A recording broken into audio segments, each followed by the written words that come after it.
Bismillahirrahmanirrahim. Berkata min kulli su'alin min hadrati sayyidina Nabiyyina Muhammadin asyrafil rasul sallallahu alaihi wasallam. Thumma ila Allah ya tabi'ati wa ashabihi wa tabi'in. Khususan barohi sayyidina Hasan al-Basri wa sayyidina Husain al-Baghdadi. Syekh al-Qadir al-Jailani wa Syekh Muhammad al-Sama al-Madani. Wa Syekh Muhammad al-Sayyid al-Banjari wa Syekh al-Ashwar al-Banjari. وشيخي ومن زاهد بن الله ومن شيخنا الرحمة شيخنا ومعلمنا ومعلمنا ومعلمنا وقرابتنا جيراننا وعلينا ونهضنا إخواننا المسلمين والمسلمات والمؤمنين منا لنا خير والشر والرحمة والمغفرة ويعين علينا وعلى أزواجنا وذرياتنا من بركات وأنوار وأسرارهم وعلومهم ونفحاتهم وخصوصيتهم وكرامة الدين والدنيا والآخرة والله يرزقنا وأزواجنا وذرياتنا توبة ومغفرة والتوفيق والهداية والاستقامة وحسن الخاتمة في خير ربنا وعافية على هذه النية وعلى كل ما نوى بسبب الصالح حضرة النبي الفاتحة.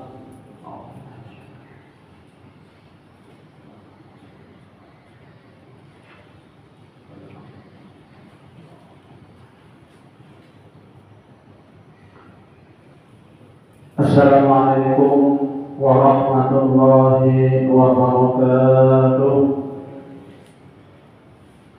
Bismillahirrahmanirrahim. Alhamdulillahi rabbil alamin. Wa bihi nasta'in ala umuri dunya waddin. Wassalatu wassalamu ala asyrafil anbiya wal mursalin Sayyidina wa maulana Muhammadin wa ala alihi wa ashabihi ajma'in.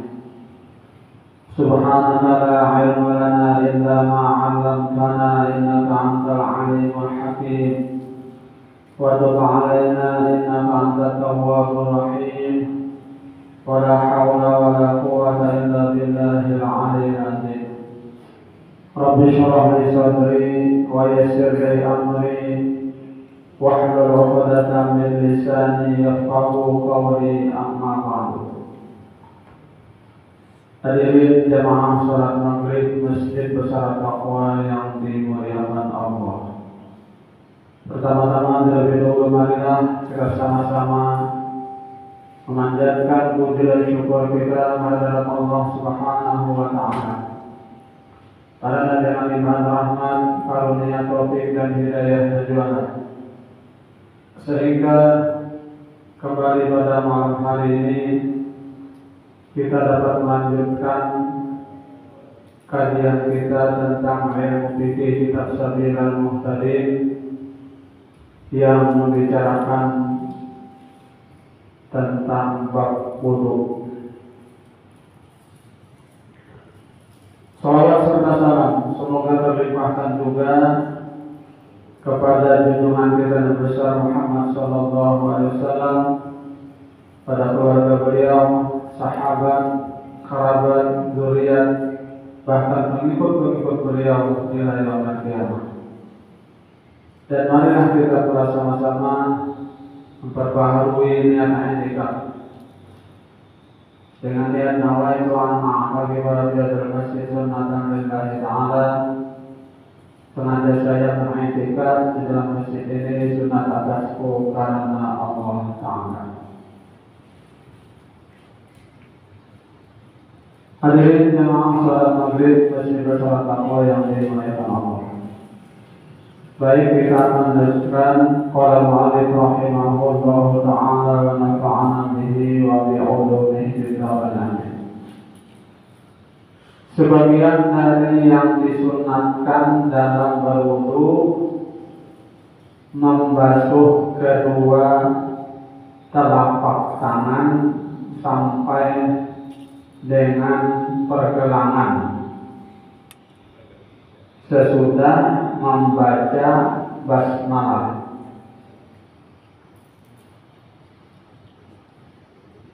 Dan sunat dibarengi dengan niat wudu pada saat membaca basmalah dan pada permulaan membasuh kedua telapak tangan.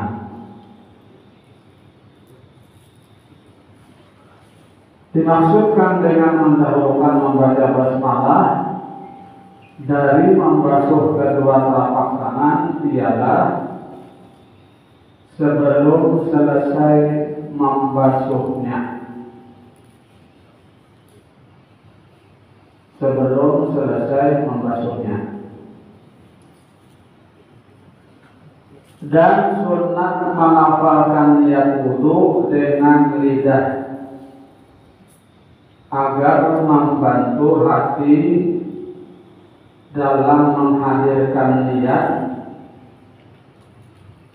dan tempatnya sebelum mengucapkan basmalah yang dibarengi dengan niat seperti katanya nawaitu raf'al hadati bismillahirrahmanirrahim. Nawaitu raf'al hadati bismillahirrahmanirrahim. Sebagaimana mendudukkan lafal niat takbiratul ihram atau mengiringi basmalah. Seperti katanya bismillahirrahmanirrahim, nawaitu raf'al hadati. Nawaitu raf'al hadati, agar termasuk basmalah ke dalam lafal niat atau ketika hendak membasuh muka. Jika niat wudu dilambatkan sampai saat membasuh muka, namun tetap berbarengan niat dengan mengucapkan basmalah dan niat berkelanjutan sampai membasuh muka, maka cara yang seperti itu adalah cara yang terafdol agar didapat pahala pada semua perbuatan wudu yang seterusnya. Inilah yang diterangkan di dalam kitab Tuhfah dan Syarah Baqarah. Nah, itu caranya. Ketika dan sunat menghafalkan niat wudu ketika dengan lidah agar membantu hati dalam menghadirkan niat, dan tempatnya sebelum mengucapkan basmalah yang dibarengan dengan niat seperti katanya nawaitu raf'al hadati bismillahirrahmanirrahim. Sebagaimana mendudukkan lafal niat takbiratul ihram atau mengiringi basmalah, ya. Bismillahirrahmanirrahim, nawaitu raf'al hadati. Dilafalkan. Bismillah dulu atau bismillah yang kedua? Bismillah dulu bisa. Bismillah yang kedua. Tapi kalau menurut di sini, ya, terpakai orangnya. Sebagian dari yang disunatkan dalam wudu membasuh kedua telapak tangan sampai dengan pergelangan sesudah membaca basmalah. Sudah baca basmalah, ya. Jadi bismillah dulu hanya membasuh telapak tangan. Dan sunat dibarengi dengan niat wudu pada saat membaca basmalah. Sunat dibarengi dengan niat wudu pada saat membaca basmalah dan pada permulaan membasuh kedua tapak tangan. Dimaksudkan dengan mendahulukan membaca basmalah dari membasuh kedua tapak tangan ialah sebelum selesai membasuhnya. Dan sunat melafalkan niat wudu dengan lidah agar membantu hati dalam menghadirkan niat dan tempatnya sebelum mengucapkan basmalah yang dibarengi dengan niat seperti katanya nawaitu raf'al hadasi bismillahirrahmanirrahim. Bisa juga itu ya. Pada dulu nawaitu raf'al hadas hanya bismillah. Atau mengiringi basmalah. Basmalahnya anu nawaitunya mengiringi basmalah seperti katanya bismillahirrahmanirrahim nawaitu raf'al hadasi. Bisa juga. Jadi pada dulu nawaitunya bisa, dan setelah basmalah bisa juga. Agar termasuk basmalah dari ke dalam menghafal niat atau ketika hendak membasuh muka. Tapi niat tadi langsung disertakan dengan membasuh muka tadi.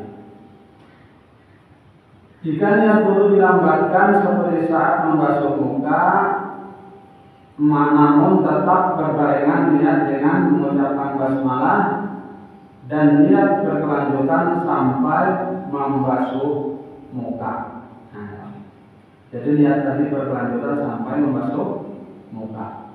Maka cara seperti itu adalah cara yang terafdol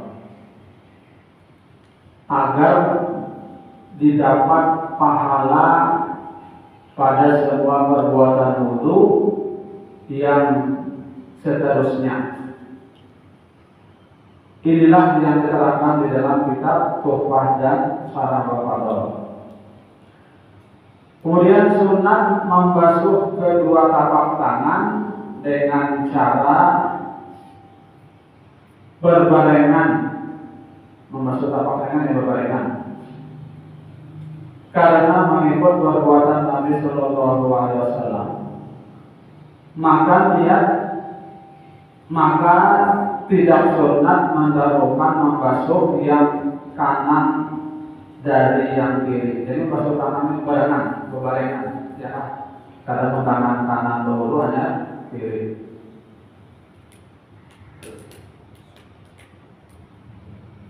Baik dengan memasukkan kedua tangan ke dalam tempayan air atau tidak. Baik ragu tentang suci tangannya maupun yakin tentang sucinya. Tetapi kalau ragu tentang suci kedua tangannya, makruhlah menyelamkan kedua tangannya ke dalam air yang sedikit maksudnya, atau ke dalam zat air yang banyak sebelum dibasuh tiga kali lebih dahulu. Jadi kalau tangan kita dianggap sudah bersih suci, ya, maka langsung bisa kita mengambil air dari yang bak mandi yang banyak, ya, yang bukan yang sedikit.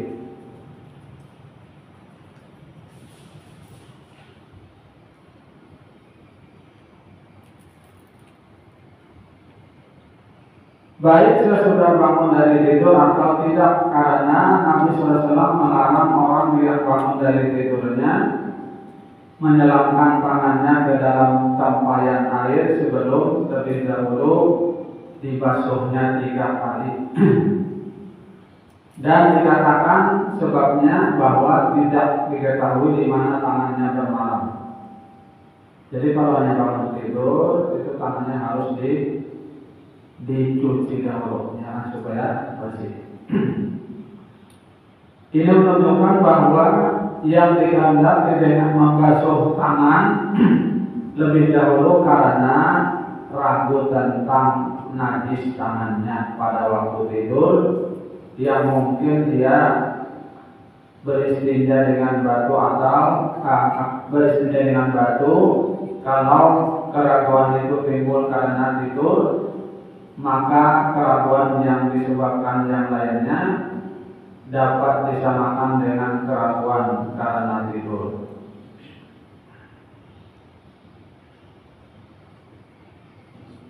Makruh ini tidak akan hilang terkecuali setelah dibasuh 3 kali tangannya. Sekalipun diyakinkan dengan sekali basuh dalam suci, karena syarat apabila menetapkan batas sesuatu hukum terhadap sesuatu peristiwa, maka mu'allaq belumlah keluar dari tuntutan itu terkecuali setelah menyempurnakan apa yang telah ditetapkan. Inilah hukum keraguan tentang najisnya tangan. Kalau diyakininya bahwa tangannya bernajis, haramlah memasukkan tangannya ke dalam air yang sedikit atau air yang banyak. Sekalipun kalau kita berpendapat makruh menajiskan air yang sedikit, karena yang jelas berlumuran dengan najis itu haram. Karena yang jelas berlumuran dengan najis itu haram hukumnya, masukkan tangan ke dalam wadah atau air yang sedikit tadi.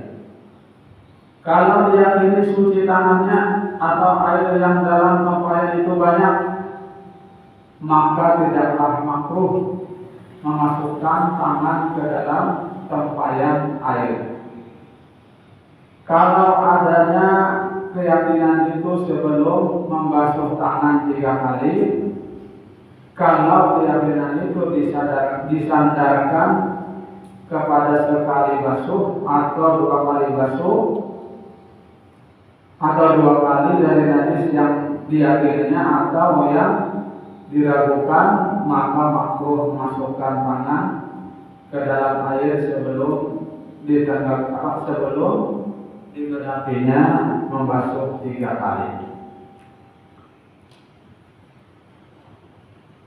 Basuhan yang 3 kali ini disunatkan pada permulaan wudu, tetapi pada saat ragu sunat mendahulukan membasuh 3 kali.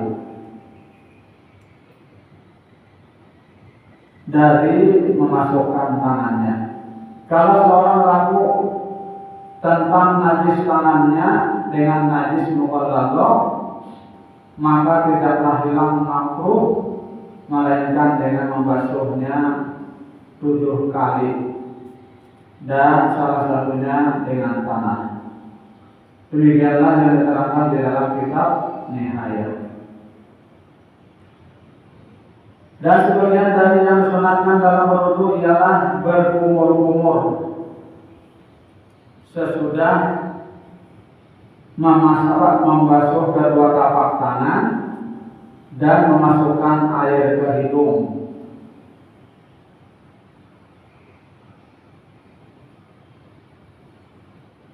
Jadi pekerjaan yang sunat setelah membasuh kedua telapak tangan tadi adalah berkumur-kumur sesudah memasukkan air ke hidung. Jadi masukkan air ke hidung dulu, ya Pak, dengan tapak tangan. Jadi langsung memasukkan air ke hidung, langsung berkumur-kumur sekaligus.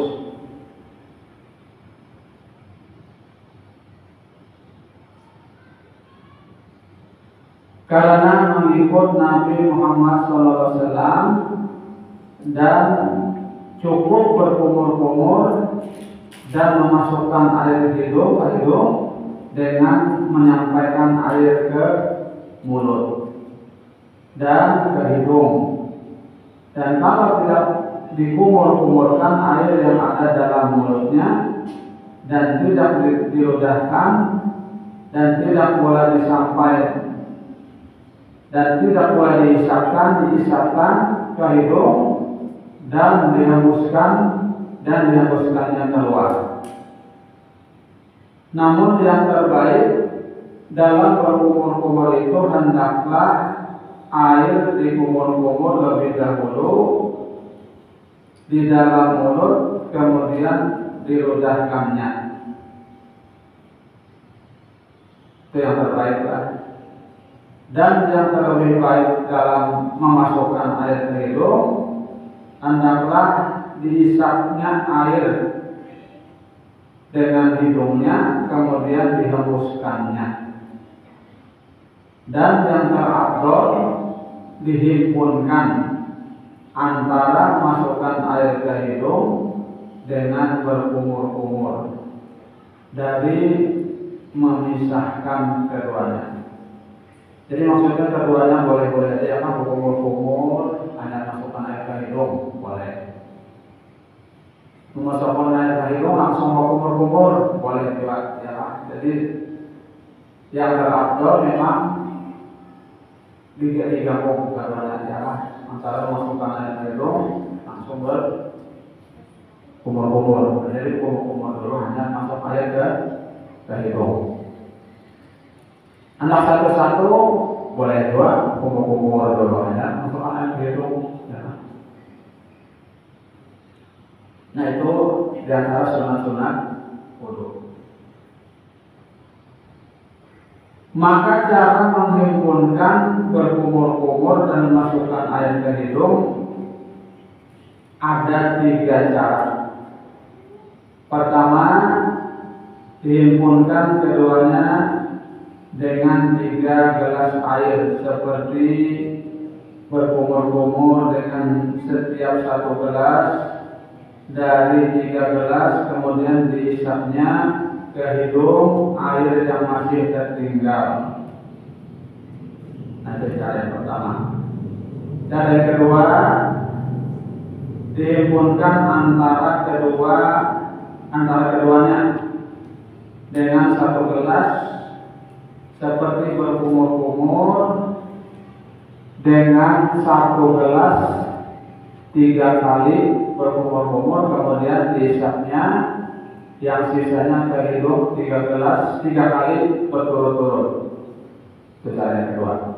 Dan cara yang ketiga, bahwa dihimpunkan antara keduanya dengan 1 gelas, seperti berkumur-kumur dengan 1 gelas, kemudian dihisap sisanya ke hidung, kemudian berkumur-kumur lagi dengan sisanya yang ke hidung, kemudian berkumur-kumur lagi dengan sisa, kemudian dihisap lagi ke hidung. Nah, inilah cara dalam menghimpunkan antara berkumur-kumur dengan memasukkan air ke hidung tadi. Cara yang pertama adalah cara yang terafdol. Cara yang pertama adalah cara yang terafdol. Yang pertama tadi dihimpunkan keduanya dengan 3 gelas air, seperti berkumur-kumur dengan setiap 1 gelas, ya, 1 gelas 3 kali dari 3 gelas tadi. Kemudian dihisapnya ke hidung air yang masih tertinggal. Nah, itu cara yang pertama.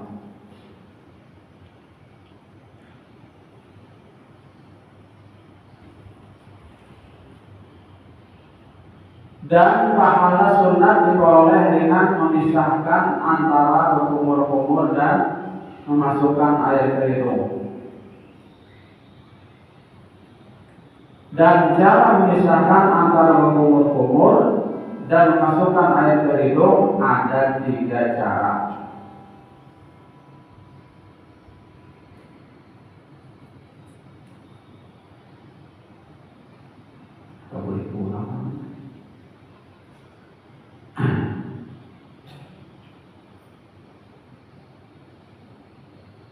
Terafdal berkumur-kumur dan memasukkan air ke hidung sampai ke pangkal hidung dan pangkal tenggorokan. Itu yang terafdal. Jadi masukkan air ke hidung tadi sampai ke pangkal hidung, ya kan? Sampai ke pangkal hidung dan pangkal tenggorokan. Sampai pangkal hidung, ya kan? Pangkal kepala, ya kan? Nah, umpamanya air disampaikan sampai ke kesudahan langit-langit dan kepada seluruh gigi dan gusi, di luar dan di dalam. Dan sunnah melakukan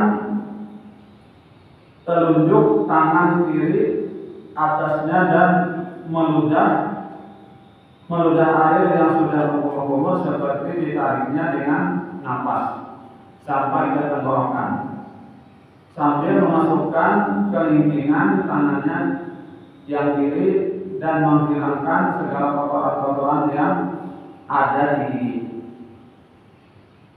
Kalau itu sudah puas dengan berkumur-kumur, kalau dia sudah puas dengan berkumur-kumur biasa, maka makruh terlalu berlebihan dalam berkumur-kumur dan memasukkan air ke hidung karena ditakutkan air masuk ke dalam tenggorokan, karena dengan demikian batallah puasa. Ini kalau puasa, ya. Kalau puasa jangan berlebihan.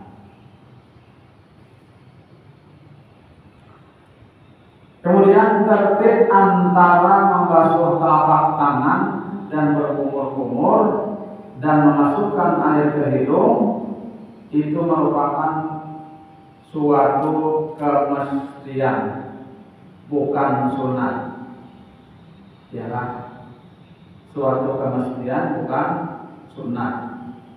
Karena itu apa yang didahulukan dari yang semestinya dikerjakan menjadi sia-sia.